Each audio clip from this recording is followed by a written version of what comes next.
नमस्कार, traders diary में आपका स्वागत है। कारोबारी हफ्ते का आखिरी दिन है और इस पूरे हफ्ते जैसा कि हम देख रहे हैं कि वरुण हमारे साथ ट्रेडर्स डायरी खेल रहे हैं। और वरुण, आप ग्लोबल सेटअप तो समझा ही रहे हैं, अभी बताइए आज के लिए। कल तो जिस तरह का पैनिक हुआ था, पर उसके बाद जो शार्प रिकवरी मिड कैप और स्मॉल कैप सेगमेंट में हुई थी वो काफी ज्यादा इंटरेस्टिंग थी, काफी बेहतरीन रही थी। ऑफ कोर्स मंथली एक्सपायरी अब ओवर हो चुकी है, नई सीरीज की भी शुरुआत है। तो इस पूरे के पूरे माहौल में आपको आज की रणनीति किस तरह से बनानी है, कैसे लग रहे हैं ग्लोबल सेटअप?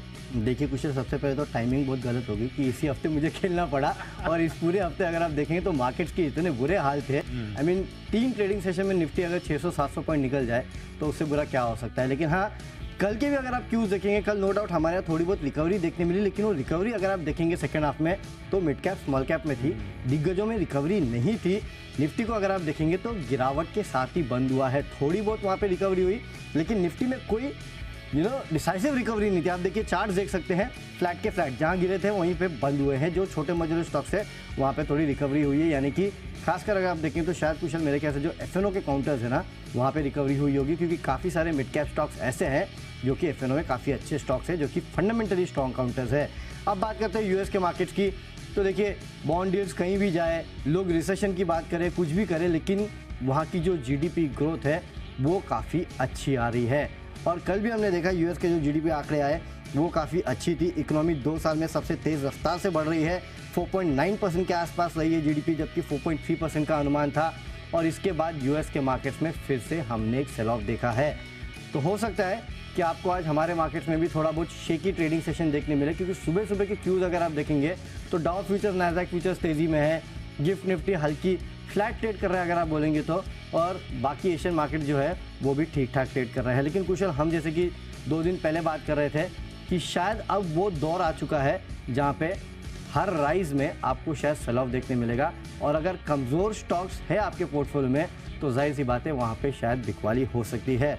तो नो डाउट देख के सुबह सुबह लग रहा है कि शायद हालात ठीक है, गिफ्ट निफ्टी आपको अच्छी हरियाली दिखा रहा है, डाउ फ्यूचर, नैस्डैक फ्यूचर हरियाली दिखा रहा है, लेकिन याद रखिएगा 2 दिन की छुट्टी है, उसके पहले शायद ही आज कोई हिम्मत करे पोजीशंस कैरी करने की। इसके लिए मुझे लगता है कि शायद अगर तेज़ी आएगी तो भी मार्केट में ऊपरी स्तर से फिर से बिकवाली या फिर फ्लैट क्लोजिंग आपको आज देखने मिल सकती है। बिल्कुल वरुण, लग तो यही रहा है मूड माहौल, जिस तरह से इजराइल और हमास के बीच में फिर से टेंशन जो है गहराती हुई नजर आ रही है। ये एक बड़ा चिंता का विषय है। इनफैक्ट लोग एक दिन की ओवरनाइट पोजीशन रखने में इतनी घबरा रहे हैं, फिर यहाँ तो 3 नाइट्स की ओवरनाइट पोजीशन ही हो गई के हिसाब से, तो सिचुएशन तो काफ़ी ट्रिकी बनी हुई है। ग्लोबल सेटअप के हिसाब से तो यहाँ पर सिचुएशन ऐसा है ऑफकोर्स कि जो जियोपॉलिटिकल टेंशन है उस चीज़ को ध्यान में रखते हुए आप अपने कॉल्स लेने चाहिए। ऑफ कोर्स ओवरनाइट पोजीशन से सतर्क रहें, बट यही देखना है कि यहाँ पर आगे चलकर किस तरह की डेवलपमेंट होती है वीकेंड के दौरान, ये भी देखना काफ़ी अहम रहने वाला है।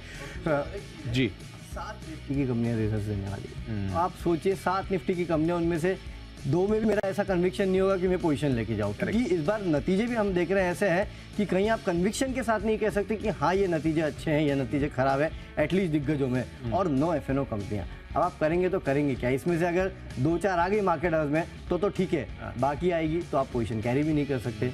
आई मीन इतना कंफ्यूजन है, इतना डर है, आप इसमें करेंगे तो करेंगे क्या? बिल्कुल वरुण, और नंबर्स को लेकर ऑफ कोर्स पोस्ट मार्केट आते हैं तो अनसर्टेनिटी मंडे के दिन में हमें मूवमेंट में देखने को मिल ही सकती है। बट बहरहाल आज के सेशन की शुरुआत कर लेते हैं ट्रेडर्स डायरी में, जो हम 20 दमदार ट्रेडिंग और इन्वेस्टमेंट आइडियाज आपको देते हैं।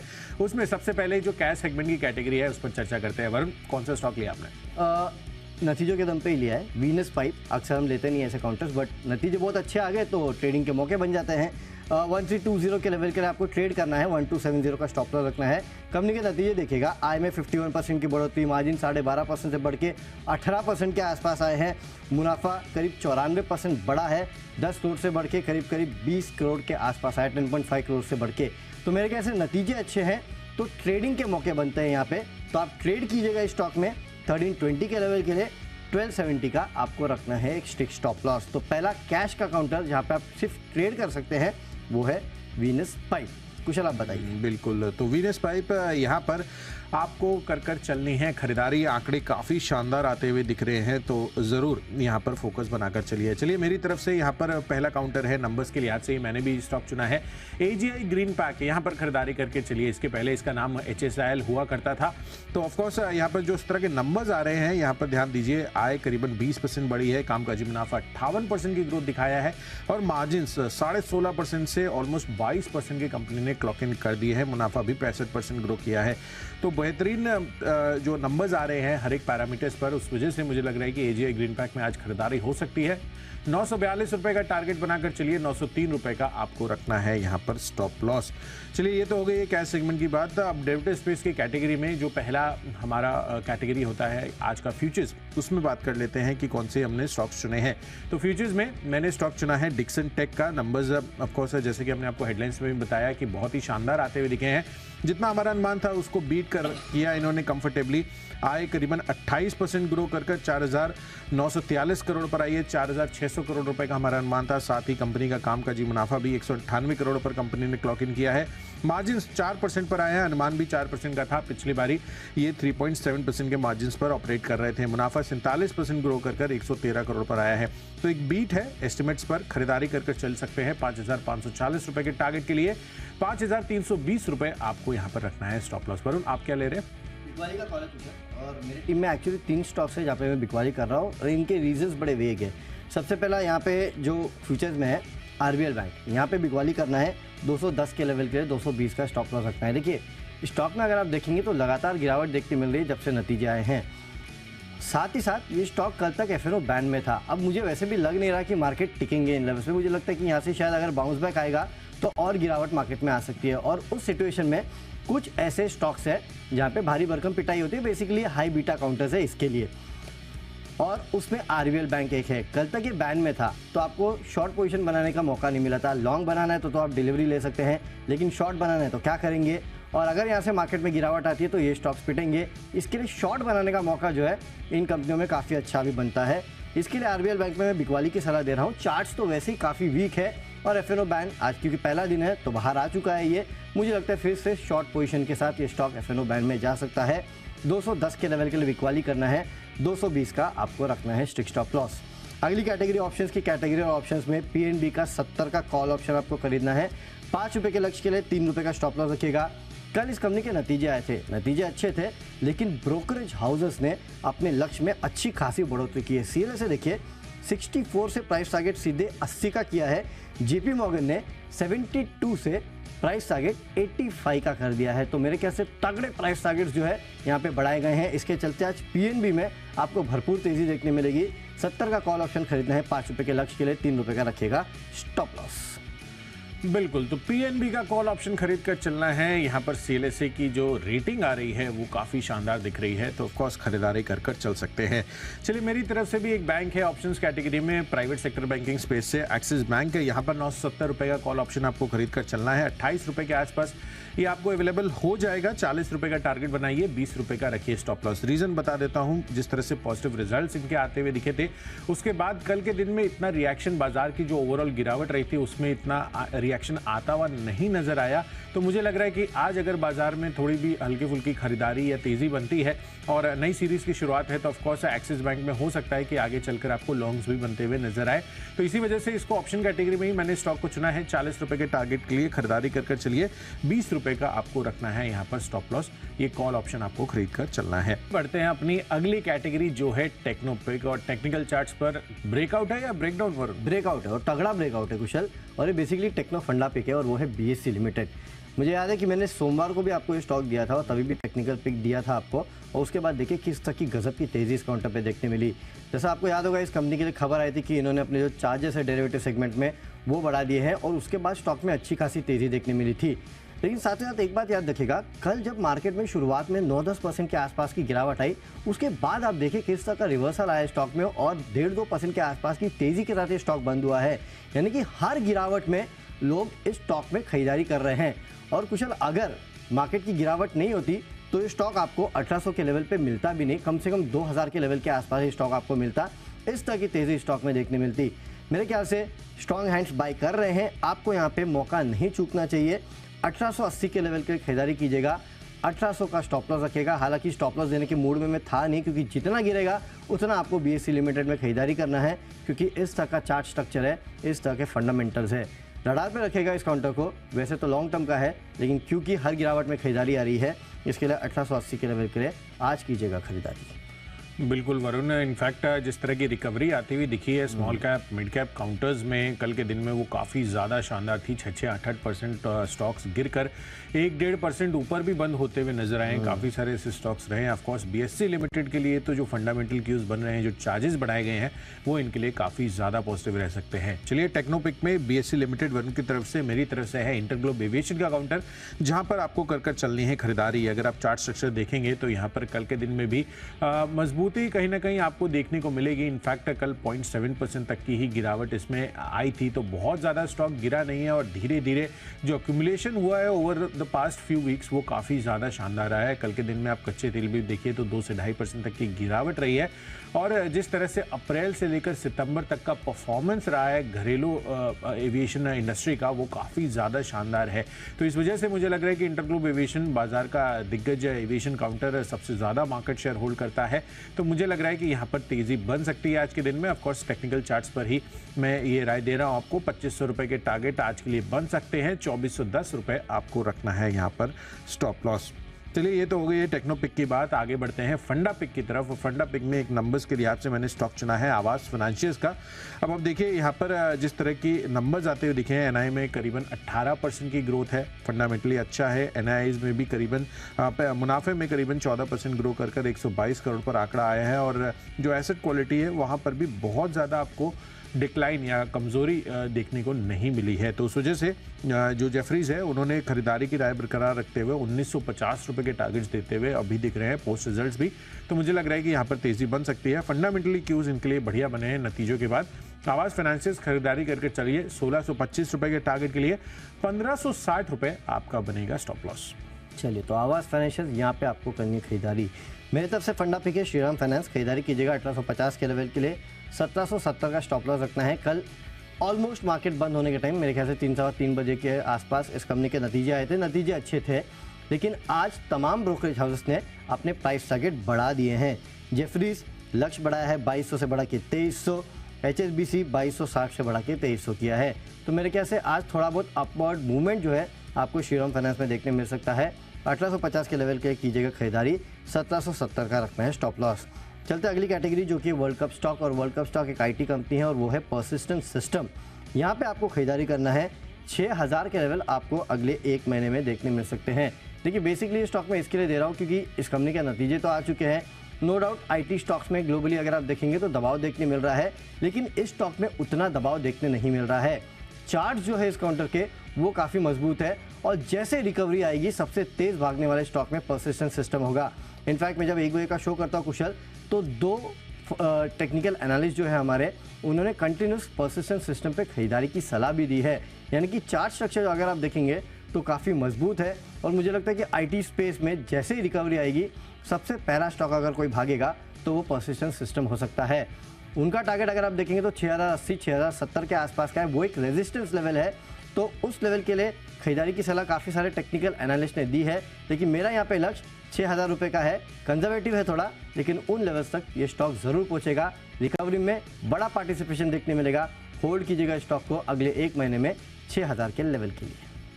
बिल्कुल, तो अगले 1 महीने में 6000 के लेवल्स तो बहुत ज़्यादा क्लोज है वरुण, तो ये तो जल्दी से ही अचीव हो जाएगा अगर हुआ, क्योंकि क्वेश्चन होगा यहाँ पे, क्योंकि IT काउंटर्स की पिटाई हो रही है तो थोड़ा तो ये गिरेगा, इतना तो पक्का है। लेकिन जब चलेगा तो यहाँ से 200-300 रुपये आपको शायद हो सकता है कि 4-5 दिन में ही दिखा देंगे। इस तरह की तेजी आएगी। इसके लिए मैंने फिर भी कंजर्वेटिव लेवल दिया है, लेकिन अगर 1 महीने में आप एक स्टॉक में 200-300 रुपये कमा लेते हैं तो भी अच्छी बात है, एटलीस्ट ऐसे मार्केट्स। बिल्कुल, ऑफ कोर्स पर्सिस्टेंट सिस्टम्स यहाँ पर कंसिस्टेंटली कंपनी ने आउट परफॉर्म किया है नंबर्स के लिहाज से। जो स्टॉक प्राइस है अब आप देखिए 4,500-5,5 हज़ार रुपये के लेवल्स थे, उसके बाद धीरे धीरे बढ़ते बढ़ते अब देखिए 5,850 रुपये के आसपास पहुंच चुका है। 6,000 रुपये के टारगेट्स अगले 1 महीने में पर्सिस्टेंट सिस्टम्स वरुण देते हुए नजर आ रहे हैं। तो टेक्निकल चार्ट्स पर अच्छी हम उम्मीद लगाकर चल रहे हैं।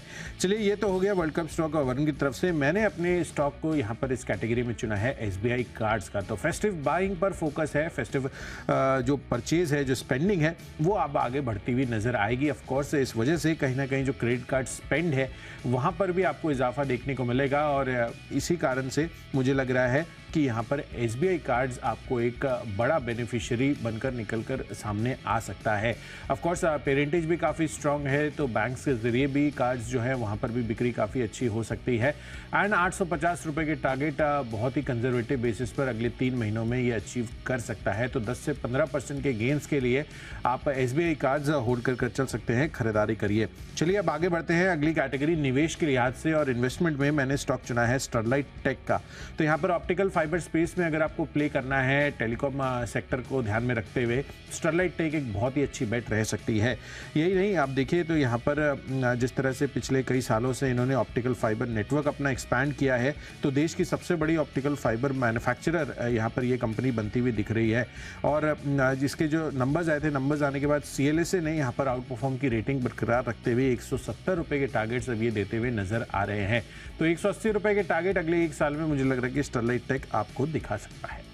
चलिए, मेरे तरफ से निवेश का स्टॉक है आप सभी का फेवरेट HAL। यहाँ पे खरीदारी कीजिएगा, अगले 6 महीने में 2000 के आसपास के लेवल देखने मिल सकते हैं। देखिए, मार्केट की गिरावट के साथ जो अच्छे स्टॉक्स थे उनमें गिरावट आई है, लेकिन डिफेंस स्पेस ये तो हमारी देश की थीम है, याद रखिएगा। और ये स्पेस जो है वो काफ़ी अच्छा करने वाली है।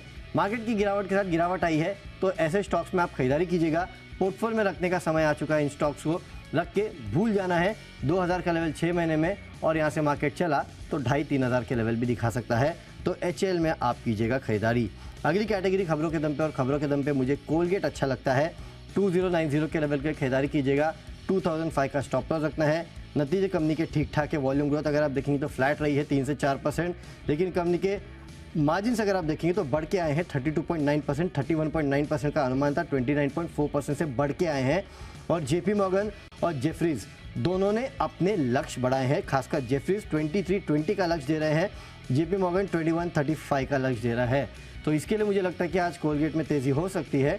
खरीदारी करके चलना है कोलगेट में 2090 के लेवल के लिए। बिल्कुल। तो चलिए, कोलगेट नतीजों के बाद यहाँ पर खरीदारी करने की राय आ रही है वरुण की तरफ से। मैंने स्टॉक चुना है खबरों के लिहाज से GR इंफ्रा का काउंटर। यहाँ पर खरीदारी करिए। बोर्ड से सब्सिडियरी नागौर मुकुंदगढ़ हाईवेज में 21% हिस्सेदारी बेचने को मंजूरी मिल गई। ऑफकोर्स इन्होंने अमाउंट नहीं दिया है, बट ऑफकोर्स यहाँ पर ये जो खबर आ रही है इनके लिए पॉजिटिव रह सकती है। 1150 रुपये के टारगेट के लिए खरीदारी करनी है। 1110 रुपये आपको रखना है स्टॉप लॉस। बढ़ते अपने आखिरी और फाइनल कैटेगरी माई चॉइस की तरफ। और माई चॉइस में वरुण मेरे दोनों के दोनों खरीदारी के कॉल हैं और नतीजों के दम पर मैंने स्टॉक चुने हैं। सबसे पहले यहाँ पर जो खरीदारी करनी है वो स्टॉक है लक्ष्मी ऑर्गेनिक्स का। यहाँ पर नंबर्स अच्छे आते हुए दिखे हैं। मार्जिन भी 5.9% आया है। मुनाफा करीबन 22% ग्रो कर 11 करोड़ पर भी आता हुआ दिखा है। कामकाजी मुनाफा भी 39% की ग्रोथ है। 258 रुपए के टारगेट बनाकर चलिए। 246 रुपए का रखिए स्टॉप लॉस। दूसरा कॉल है होम फर्स्ट फाइनेंस पर। यहाँ पर खरीदारी करनी है। NII में 27% की ग्रोथ है। मुनाफा 37% बढ़ा है। निम्स भी 6% के आसपास ऑलमोस्ट स्टेबल रहे हैं। GNPA NNPA एसेट क्वालिटी में हल्का सा दबाव देखने को मिला, हालांकि AUM में अच्छी बढ़त है। खरीदारी कर चल सकते हैं। 931 रुपए के टारगेट के लिए 890 रुपए आपको रखना है stop loss home first finance. चलिए, माई चॉइस में मेरे तरफ से दोनों के दोनों बिकवाली के कॉल है।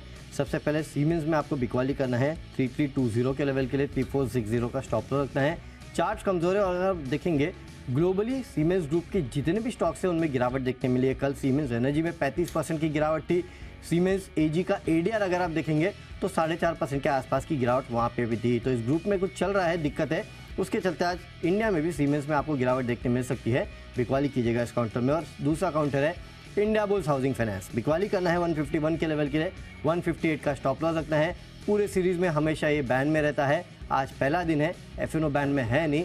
लॉन्ग पोजीशन तो आप डिलीवरी लेके बना सकते हैं, शॉर्ट कहाँ बनाएंगे, तो शॉर्ट बनाने के मौके हैं, तो यहाँ पे सेल कर सकते हैं फ्यूचर में 151 के लेवल के लिए। बिल्कुल। तो चलिए, सभी स्टॉक्स और उनके लेवल्स हमने डिटेल में तो आपको बता दिया है, पर एक क्विक रिकैप कर लेते हैं। कैश सेगमेंट में मैंने स्टॉक चुना है AGI ग्रीन पैक का। नंबर्स अच्छे आते हुए दिखे हैं। साथ ही फ्यूचर्स में डिक्सन टेक दमदार नतीजे यहाँ पर भी आए हैं। एक्सिस बैंक का खरीद कर चलिए। पॉजिटिव रिजल्ट रिएक्शन आज यहाँ पर भी देखने को मिल सकता है। इंटरग्रुप एविएशन यहाँ पर भी चार्ट स्ट्रक्चर मजबूत है। कच्चे तेल में भी गिरावट है। आवास फाइनेंशियल्स फंडामेंटली अच्छा लग रहा है। वर्ल्ड कप स्टॉक के लिहाज से एसबीआई कार्ड्स 3 महीनों के लिए होल्ड कर चलिए, अच्छे रिटर्न्स के लिए। स्टरलाइट टेक अगले 1 साल में 180 रुपए के टारगेट्स दिखा सकता है। खबरों के लिहाज से जीआर इंफ्रा फोकस में रहेगा और माई चॉइस कैटेगरी में नंबर्स के बेसिस पर लक्ष्मी ऑर्गेनिक्स और होम फर्स्ट फाइनेंस आपको खरीदारी कर चलनी है। और इन सब में आज के लिए बेस्ट पिक बन रहा है एसबीआई कार्ड्स। फेस्टिव बाइंग को ध्यान में रखते हुए अगले 3 महीनों में 850 रुपए के टारगेट्स ये दिखा सकता है। कैश में खरीदारी करना है वीनस पाइप्स में, नतीजे अच्छा है, उसके चलते तेजी हो सकती है। फ्यूचर्स में आरबीएल बैंक में बिकवाली कीजिएगा, चार्ट्स कमजोर है। ऑप्शंस में पीएनबी का 70 का कॉल ऑप्शन खरीदना है। ब्रोकरेज हाउसेस की तरफ से टारगेट बढ़ाए गए हैं। टेक्निकली बीएसजी लिमिटेड अच्छा लगता है, चार्ट्स मजबूत है, हर गिरावट में खरीदारी आ रही है। फंडामेंटली श्रीराम फाइनेंस में खरीदारी करना है। कल नतीजे आए, आज ब्रोकरेज हाउसेस ने टारगेट बढ़ाए हैं, उसके चलते तेजी हो सकती है। वर्ल्ड कप स्टॉक के परसिस्टेंट सिस्टम निवेश करके चलना है। एचएएल में खबरों के दम पे कोलगेट में खरीदारी कीजिएगा, नतीजे खासकर ऑपरेशनल नतीजे अच्छे और ब्रोकरेज हाउसेस ने टारगेट बढ़ाए हैं, तेजी हो सकती है। माई चॉइस में सीमेंस में आपको बिकवाली करना है। ग्लोबली सीमेंस ग्रुप के स्टॉक अगर आप देखेंगे तो वहाँ पे पिटाई हुई है। और आखिर में इंडियाबुल्स हाउसिंग में आपको बिकवाली करना है, क्योंकि अभी एफएनओ बैन में तो है नहीं, तो यहाँ पे शॉर्ट पोजीशन बनाने के मौके बनते हैं। और आज का मेरा बेस्ट पिक है पीएनबी। कल नतीजे आए, आज ब्रोकरेज हाउस ने टारगेट बढ़ाए हैं। सीएलएसए 64 से बढ़ा के 80, जेपी मॉर्गन 72 से बढ़ा के 85, तो यहाँ पे तेजी हो सकती है। 70 का कॉल ऑप्शन खरीदना है। 5 रुपए के लक्ष्य के लिए 3 रुपए का रखिएगा स्टॉप लॉस। बिल्कुल। तो चलिए यहाँ पर पीएनबी में कर चलनी है खरीदारी आपको। तो चलिए ये तो सभी स्टॉक्स और हमारे लेवल्स जो हमने आपको रिकैप भी कर बताए हैं। पर आज कारोबारी हफ्ते का तो है आखिरी दिन, पर नई सीरीज का है पहला दिन। तो इन सभी संकेतों को किस तरह से समझना है, नई सीरीज को कैसे डिकोड करना है, समझने के लिए सीधे चलते हैं शेयर बाजार लाइव में अनिल सर और दीप के पास। दीप हमारे साथ जुड़े हुए हैं अभी। दीप, गुड मॉर्निंग। गुड मॉर्निंग कुशल, गुड मॉर्निंग वरुण। फाइनली जो पुरानी सीरीज थी वो खत्म हो गई। Thank God it's Friday and thank God October series is over. अब नई सीरीज की शुरुआत कैसी रह सकती है? थोड़े से ग्लोबल संकेत आज सुबह बेहतर होते हुए दिख रहे हैं, बट हमारा सेल ऑफ जो हो चुका है उसके बाद क्या रहेगा एक्शन, कहां पर रखनी है आपको नजर, आइए बताते हैं शेयर बाजार लाइव में।